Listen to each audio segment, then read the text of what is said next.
That's the rapid It's prototyping app, right? yeah. Oh, hi It's guys. Hey, hey, Alex. hey, how's it going? Good. I had to set up the live stream, so it's actually sending it now out on YouTube at the moment. Oh, so we're So we're live right now? live. Okay. You're live at the moment. Aw- Awesome. That's great. So don't talk about your future stuff that you haven't released yet, Sean. Yeah. That's a good point. Don't do Yeah. that. Hey, you must be super Well, busy, Alexander. Getting all this it's it's a lot of work. It's yeah, but it's fun. That's the most important part. yeah. No, I really appreciate you doing this. This is fantastic for the community. I'm Definitely really what appreciate that you're joining us at the host panel, so that you're going to be interviewed by nobody less than Jesse McCulloch. I know. I'm trying not to be too nervous here. I was It's already nervous payback before because everything I started. used to interview him, so now he's doing some payback. Oh That God. was that build. That's right. Fun times.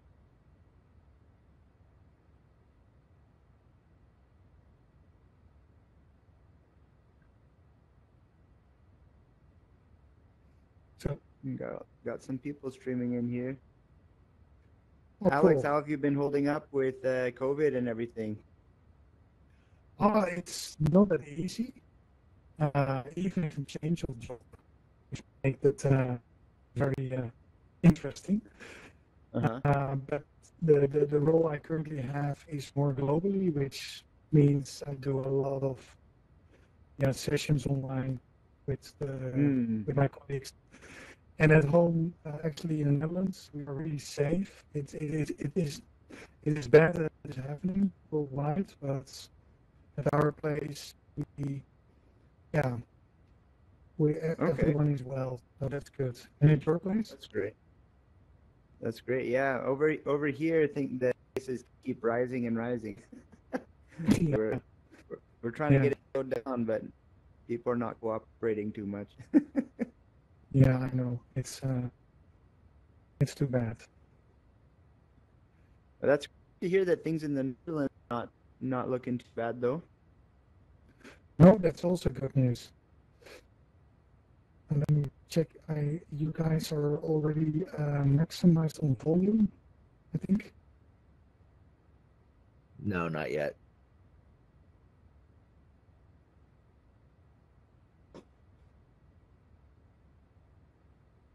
I'm just wondering, do I need to do something for that, or do you guys do that yourself? I can do that. Yeah, I know. Yeah, because you're the host. Yeah, that's good. Perfect.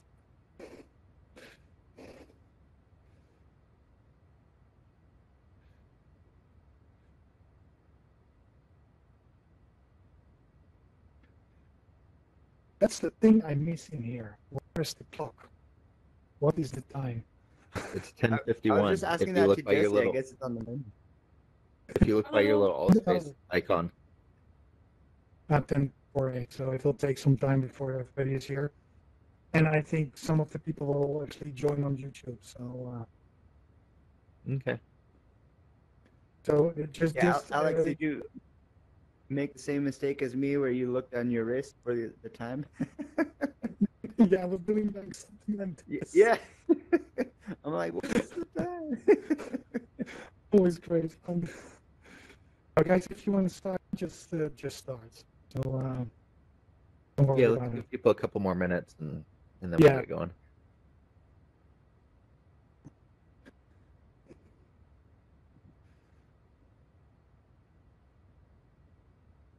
Sean, I'm going to put us on megaphone.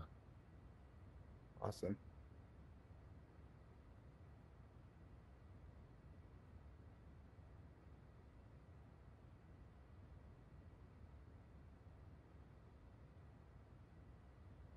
Is there still a talk happening? Yep, we're just going to give people a couple more minutes before we get going.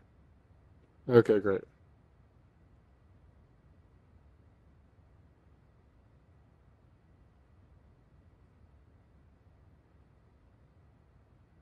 How's everybody doing today? or this evening or this morning, depending on where in the world you are at the moment. I'm good, man.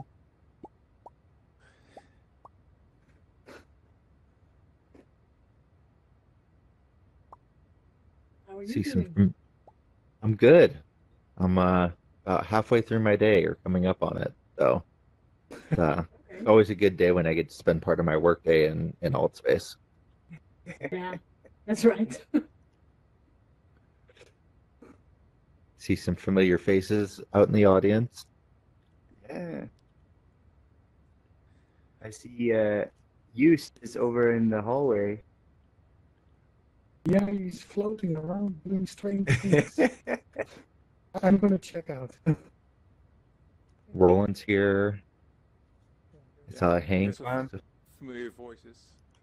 Yeah. Sorry, position.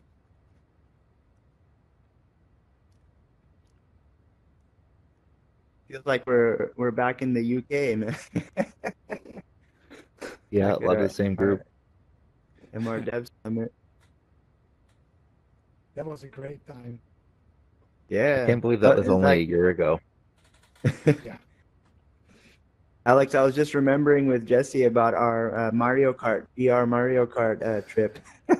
Oh, I think my, you left a lasting memory for us, you know. I know, and it was on video. Do you still have the footage, Sean? I do, yeah.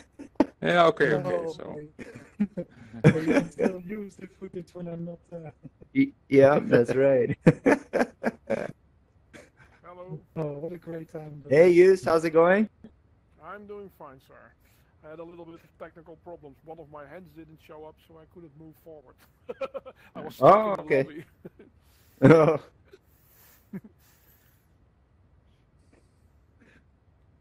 Okay, well, it's about time to get started. So I think I'm gonna put the audience on mute here real quick, and then Why don't you get things started? yeah. Not again. Sorry. Okay, so the audience is all muted. Sean and I should be on megaphone, so everybody should be able to hear us pretty well. So hello, welcome everyone. to our Global XR Talk community panel. Not so much a panel, more of an interview today. A couple of the people that I had lined up had some last minute stuff and couldn't make it, but Sean was very gracious and was able to join us. So I want to welcome Sean Ong to the stage with me.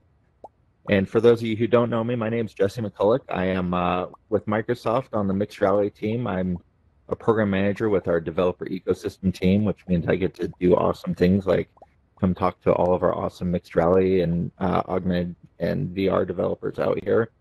And so today I kind of wanted to do a little bit of a talk with Sean about, kind of the state of the mixed reality world today, and kind of how he got started in it, how I got started in it, um, and kind of the barriers to making this an industry and making this a job that people can do as their full-time job. Because I know a lot of the people I talk to are super enthusiastic about it and really love doing it, but it's really hard right now to make a living doing it. So we kind of want to talk about that and what some of the barriers are there and things that we as Microsoft and also we as a community can do to kind of change that and make it a little bit more accessible to people and make some more dreams come true, because I know a few people in here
And definitely would not be anywhere else. You know, this is the industry that my heart is set to, and the industry I love, and super excited to definitely see this moving forward. And also wanted to thank Alex as well for setting communities like this up. I know I hear all the time from people like, "Hey, we should all get together," but nobody actually plans these events. But Alex has definitely shown some leadership, and definitely excited to have the opportunity for us to all get together and share stories and share our experiences. Yeah, thanks, Sean. So I know for me, like, I kind of had an interesting journey getting into this space. I was a developer working in JavaScript, doing some enterprise workflow software, and I've always been kind of into following what Microsoft was doing in the Windows space. So I remember watching the Windows event where, lo and behold, they came out and showed the HoloLens, and I was like, oh my God, this is what I have to do with my life. And Mhm. did you have a moment like that, Sean, where like you realized that this was the thing that you were going to do? Yeah, so similar to you, I think I first saw it on screen in 2015, the HoloLens. It was at the time Project X, which became RoboRaid. uh, and yeah, saw it, and I was really skeptical at first. I'm like, there's no way this is real. This has got to be fake. Like, this is all CGI. It's all marketing.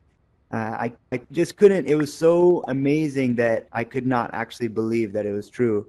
So then during the developer roadshow I think it was that fall, so it was like fall of 2015, I got to try out the HoloLens in person in like this dark, shady warehouse where you had to go in, you had to leave all your cameras outside. It was a little bit mysterious, but I went in the room and I was so shocked. I put it on and I'm like, okay, let's see, what this is. So I started like moving like whacking my head around. I like was like jumping, and the holograms were super stable, in the classic HoloLens hologram stability. And at that moment, I'm like, wow, okay, this is real. It's not just CGI. I can see it with my own eyes, and I'm trying to break it, and I can't. So I'm a believer. So it was that moment that I'm like, okay. And then my brain just started going crazy. I'm like, if we extrapolate out the future, if this is where the tech is today, and we fast forward many, many years, wow, like the world is going to be a completely different place. And I just saw all the opportunities and knew immediately that if that's the future we're all going to be living in, I want to be involved with building out that future. So I know like that's awesome that you got to try it before you bought it, because I definitely did not have that opportunity. And so for me, I decided that this was something that I wanted to do, and I signed up for all these, news alerts, anything that I could do, like to Mhm. keep on top of what was going on. And Microsoft sent out, a form saying, if you're interested in a developer kit, sign up here. And it had a few questions on it, and I filled it out. And like some of the questions were, what are you going to do with this thing? How are you going to, change the world with this device? And I basically had no idea, because like it's so hard to conceptualize what these devices can do, or how they work, Mhm. especially at that point in time. And so I basically said, I don't know. And I thought, like, I'm going to be the last person in the world to be able to get one of these things. And then, like, I get this email and they're like, hey, congratulations, you're going to be one of the first 10 or 15 people in the world to get one of these things. And I like, hey, you guys are all crazy, because there's no reason I should be getting one of these. Um, but then it's like, okay, now you've got 10 days to decide whether you're going to spend $3,000 on one of these devices, which is like a huge, huge, risk and barrier to entry for people. Yep. Um, and, I was lucky enough to be in a position where I could do that and make that investment, kind of on a whim. Um, and it's largely the same case today. I mean, we've got mobile AR now, which kind of helps resolve that problem, in that a lot of people have the devices already that can do that. Yeah. But Yeah. headset AR is still a major hurdle to most people. How do you see that, making difference in the industry as far as like access, and how long do you think it'll be before we start seeing it more accessible to more people? Yeah, that's definitely a good question. I think you're absolutely right that XR in general is way now than it was 5 years ago, 4 years ago. But it still is a pretty big barrier. I would say access to the physical hardware is still, superior. Uh, there's, but fast forward to today, you can do probably maybe 70 or 80% of what you can do on the HoloLens using a mobile device. To build to it. MRTK is now cross compatible. Unity is great with cross compatibility. A lot of those issues, I would say there's still wrinkles, but for the most part, you can build an app to the phone and get most of it. Of course, no hand tracking, no eye tracking, stuff like that, but you can get most of the way there. Definitely, the barriers are way lower today than it was. But yeah, I definitely agree that price point is a big factor. But even more than price point, I would say, the usefulness of the apps for consumers is going to be probably the big right now the biggest barrier. Because we see phones today, high-end phones are a couple $1,000s, some of them, like the foldable phones or even some of the new Motorola's that are coming out, or even regular phones. You look at iPhones, the high end are like 1,500, sometimes close to 2,000. But yet people are still buying them in large enough numbers that it actually makes sense to sell them because there's a lot of daily value. But I definitely see, as the value curve kind of continues to rise with the headset ARs, and then of course the price continues to fall. I think there's definitely a sweet spot in there where the barrier will be a lot lower. But yeah, I definitely had the same experience as you, where I had that 10-day window, and I was sweating. I think I waited until day 9 because I just could not make that decision. And I don't know about you guys here, but I remember at the time, what I was thinking is, hey, maybe I'll make a killer app and 1 million people will download it. Yes. uh, you know, I mean, it seems silly to like remember back in time that that's what I was thinking, but it just, I don't think anybody knew, whether it was, developers new to the ecosystem or even executives making decisions. I don't think anybody really knew where this brand new unknown technology was going to go. And so we're all kind of in this journey together, kind of figuring out like, hey, where's the market taking this and how are we molding the market to get where we want it to go? So fun times for sure. So I know when I first got my HoloLens, people would be like, "So how much time do you spend in a day?" And I'd be like, 4 to 6 hours easy, which is Hmm. like at the high end, like, where devices uh, were then and even are today, like just the bulk and the comfort of them is not to the point where it's really a device that makes sense to wear all day. And you were talking about kind of Hmm. that value add of like, phones bring a lot of value to our lives, so we put up with, the cost and some of the usage stuff with them. What things do you Yeah. see, like what would be the things that would have to happen or the apps that would have to be there for like a consumer AR headset to have that value for you? Yeah, that's something I've been thinking a lot about. I think using, the headset as a daily wear device, I think there's gonna, for me personally, I think being able to create uh, like widgets that we can use in daily life, I think is something that I've been thinking a lot about. I know even earlier today, in AltSpace, I looked at my wrist, trying to like find my watch. I'm like, where's my watch? I would love to get rid of my real watch, right, in real life and replace it with a holographic watch. Technically, we have the technology to do it now with hand tracking, wrist tracking, all that. but you have to create a separate app that isolates yourself from the rest of your holograms, right? So each experience is a separate app.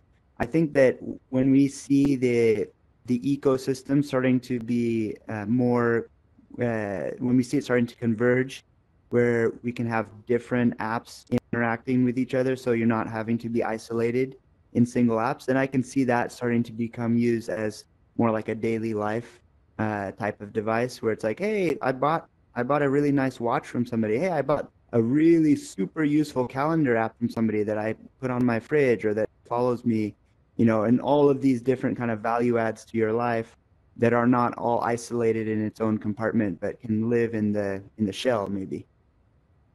Right. So this idea of a metaverse or a mirror world is you think is Yeah. has a lot to do with this, what when that value add gets to the point where it's something Yeah, viable. it's one piece of the pie. Yeah. Yeah. So changing track a little bit. So I know for me there was a steep learning curve because I already knew C sharp, but I had been living in a JavaScript world. Had never done anything 3D, so I had to learn Unity and how like game engines work and 3D rendering and shaders and all this other stuff just to kind of get my head wrapped around doing this kind of development. And we're moving towards having easier tools to do that, with toolkits and frameworks, but there's still a pretty steep learning curve. Did you go through that same experience? And then Yeah. additionally, like what advice would you have to somebody who is just now kind of getting into the space and wanting to get started? Definitely. Yeah, definitely. Similar to you, I had no game development background, no C sharp background, no Unity background. The most coding, so my old life, I was a energy analysis engineer. I'd done renewable energy modeling, simulation, and the most I'd ever done was coding formulas in Excel spreadsheets. And so I got the HoloLens, the first few months of HoloLens, I actually didn't code anything. I was just playing around with the different apps that were already in there and just getting a feel for it. And I was too afraid to actually dive into development because there was fear of the unknown. I was like, okay, I know I want to make something, but I don't know how long this journey is going to be. I don't know what I don't know. I'm terrified. So it was actually, I heard that Microsoft was putting on a HoloHacks hackathon just a few months after I bought the HoloLens, and I'm like, wow, this seems interesting. Like, okay, it's 2 days, I can do this, and that's really what kind of thrust me. That was my first experience with Unity, first experience with figuring out, the Holo Toolkit and Visual Studio, and it was this world that I didn't know anything about. But that 2 days of like really intense kind of back and forth with the people there, the mentors there at HoloHacks, that kind of propelled me on this journey where like, okay, I can do this. I think I see all the tools, I see the potential, and now I have a starting point that it's less scary than it was before. Definitely. So somebody new to the industry or coming in to it, maybe from a different background than a standard, what advice would you give? I would say definitely don't, number one, don't be discouraged, have a lot of persistence. And then number two, don't try to do it alone. I think if I could fast forward in time 4 years from where I was, the community is way bigger now. There are thousands and thousands of people on each community. Holo Developers now has, I think, over 6,000 members on there. Not all of our are active, but there's a huge community, lots of resources that it's really accessible to ask a question or join an online hackathon or ask for help in various channels. And I think primarily thanks to you, Jesse, even Microsoft is way more accessible now for answering questions than they were when I first started. And maybe it's not. Maybe I just didn't know who to ask, but we all now have Jesse. But yeah, it's definitely yeah. Don't be afraid to don't give up, and then don't be afraid to ask people, and definitely leverage and use the collective knowledge that we have. I know from personal experience that all of us, are super passionate about this industry, and we love answering questions whenever we can. And yeah, I've seen a lot of people help each other out because really we're all interested in seeing the industry as a whole grow. A high tide raises all boats. So what's the so your company is working on, some HoloLens stuff. I know you mentioned Quest and some mobile AR stuff. Yep. What was it like starting a business in this industry, and like what has your growth been like, and kind of some information like that I think would be helpful to people who are interested Yeah. in starting Yeah. their own business. So I started as a freelancer in this industry, picking up a few contracts. I think one of my greatest advantages was that I didn't know how hard things would be. So I in the early days, I agreed to way more than I should have, way more work, and I had no idea like what was actually involved with stuff. Uh, but then, once you've committed to a path, you're like, all right, I just need to get this done no matter what. um, so yeah, it's interesting. I think at the time I didn't foresee the freelance work that I started out with turning into an agency. But eventually got to the point where I got more contracts than I could fulfill on my own, and it was kind of a painful growing pains. But at the same time, I think it's what's needed. So ended up getting some help. Got one intern, two interns who turned into employees. Some of them, one of my first interns, Will, he actually ended up going to work for Studio 216 and Volkswagen. I think now he's at Scope AR. So it's pretty, for me, that just warms my heart just to see, people growing and being able to go off and support the XR industry. So yeah, now we've got 7 full-time employees and anywhere between 3 and 10 contractors, depending on the workload. So yeah, it's been quite a fun journey. But I think the biggest part of that is persistence and not being afraid of the unknown, and leveraging the community. And there's a lot of passionate people out there, and being able to say, hey, you know what, we're all in this together, and we can do this, and we're trying to build something, and building something new is never easy, but I'm okay with that kind of thing. So without giving away like all your secrets, like how much of your work is um, people coming to you wanting you to do a project versus like you going after a project that you've heard of out there? Maybe stuff coming from people in other industries. Can you give a Yeah. kind of a feel? Yeah, it's definitely a lot more of a mix now. I think in the early days, it was responding to posts that I would see. So the forums, which I think Microsoft is now starting to close down, I used to see some requests in there for developers in the HoloLens forums. So I would respond to those, send them a bid for the project. We'd kind of go back and forth on proposals for a little bit. So in the early days, it was me responding to a few posts that I would see out there. And then over the years, those relationships have evolved and turned into larger projects. And also through network effects and through referrals, I've gotten more people that I've heard of. One of my big areas that I'm super passionate about, but haven't had much time to really invest in this, is actually breaking outside of, hey, we know people want XR work done, and so we're fulfilling that void, to breaking away from that, to going to completely fresh new opportunities and saying, hey, you have no idea what XR even is. let me tell you about this, which is a lot harder of a, it's kind of like mining for gold, right? There's a lot of processing, it's really raw ore, but it's really fulfilling in the end. I've only maybe done one or two of those, but that's if I ever get a lot of time, that's the area that I really want to push into to really grow this thing.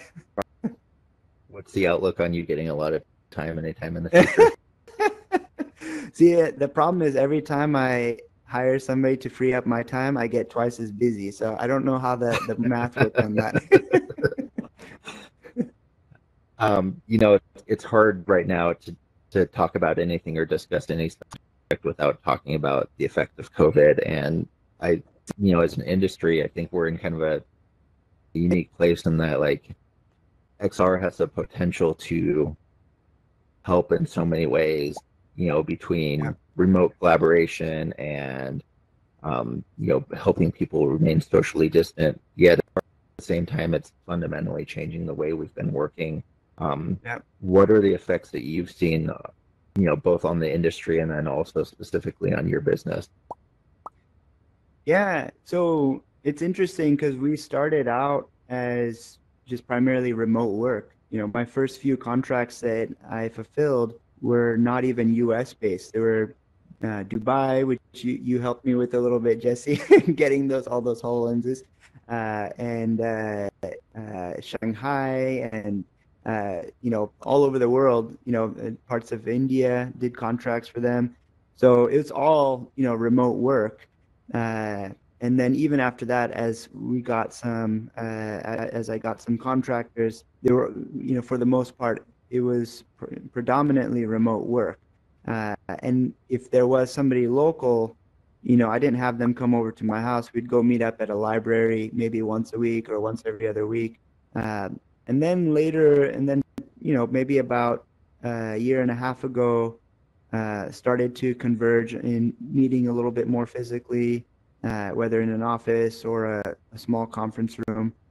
Did a lot more physical work in the same room. But now with COVID, we're back to remote. And I would say this industry, kind of probably more than most industries, is you can do it remotely. It's there's a lot fewer barriers than other types of work. I would say there's a few things that you need to be in person for, like localization. If you're wanting to do multiplayer experiences where things show up in the same place, a few things like that that's hard to test remotely. But with the exception of those few edge cases, I think vast majority of things you can do remotely. And boy, remote work now more than ever is so easy with tools like Teams, and with being able to collaborate in VR, and even this meeting that we're having right now. This, to be honest, I almost forgot just a moment ago that I wasn't in VR. I felt like I was actually on the stage. I'm like, wait a second. But yeah, it's amazing. We're living in a very fun times, and even though the technology is still so primitive and in the early days, it's opened up so many opportunities that I'm excited to see what the next few years even look like. Same. So I think we've got like about 10 minutes left. I did want to open up to questions from the audience. So I'm going to go ahead and turn on the hand raise feature for everybody. And if you have a question, feel free to raise your hand and we'll call on you and unmute you.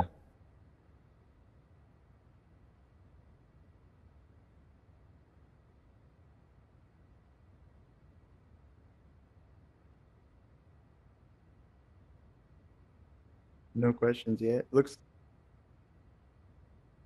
I know there's got to be people with questions out there in the audience.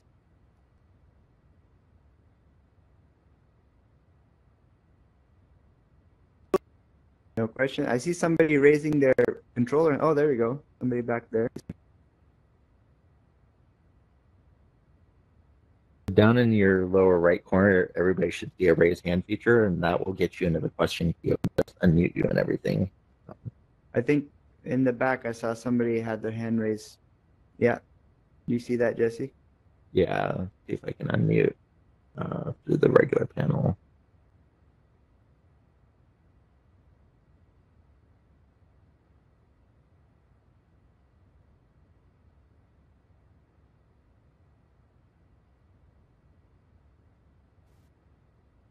Hello. This is actually the first time I've been into a VR world. I'm coming in from the trade show industry, which has been dramatically affected by COVID. And all of our clients are now asking for virtual events or some, combination of either virtual, as in either 3D environment you can walk around, or they're not that daring and they're gonna try and do a combination of 2D Zoom videos and customized backgrounds. And I'm just wondering, have you seen the VR world starting to hit more corporate clients and event and trade show work? You So want me to yeah, so take that, Sean, or I, go ahead? yeah, I've got a few comments, and then would love to hear your response too, Jesse. So yeah, I know that there's a few people that I know of who are creating the VR kind of expo and trade show type apps. I'm even there's one of my good friends, Sky, and another Preston. Kind of the three of us have been experimenting with a platform on that front as well. And I know from personal experience, there's a lot of people who come to us asking for the same types of solutions, and they're very interested in that. And we've been having some good conversations, and I've seen quite a few other people try to set this up as well. And yeah, it's I would I would say that the opportunity is really big. There is not yet like a super polished solution that I know of that does everything that I would want it to do, but I think there are definitely some options that maybe you can call them experimental, or maybe they're good enough to suit your needs. But yeah, there are definitely some options now for what you're asking for.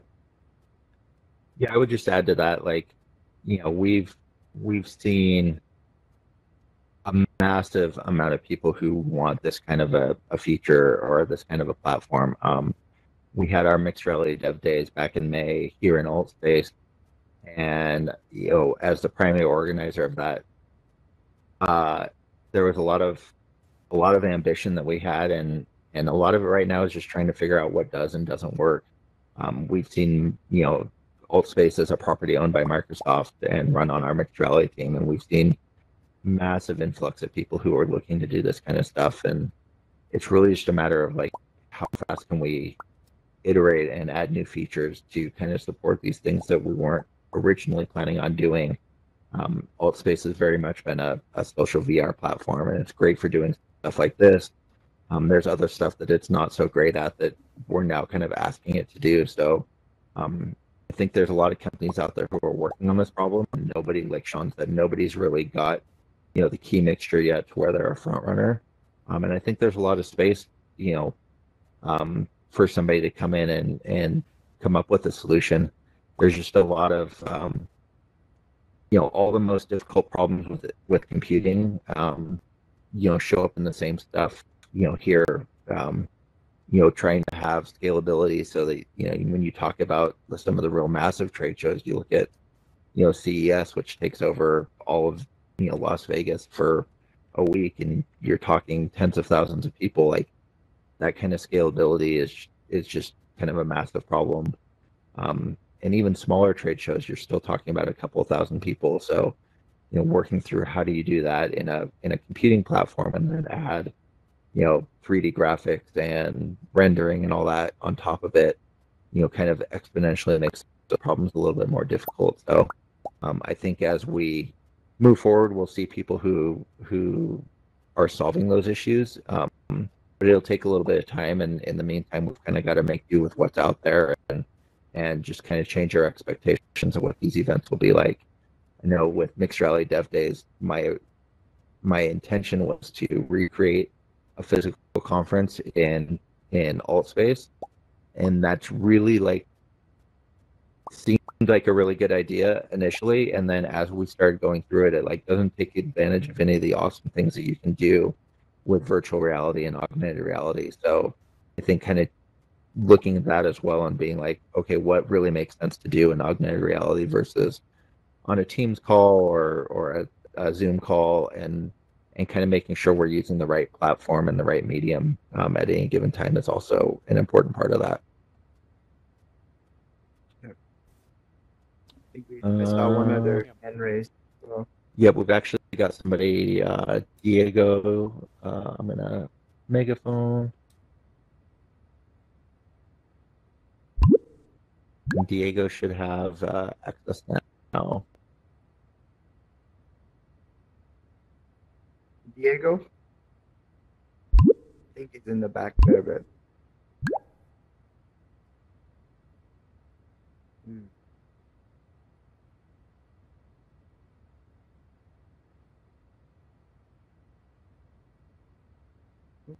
He's done.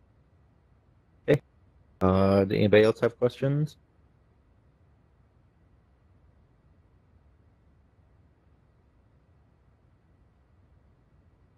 Otherwise, thanks everybody for joining us. It was really great talking to you, Sean, and I'll unmute the room and everybody can talk and socialize a little bit.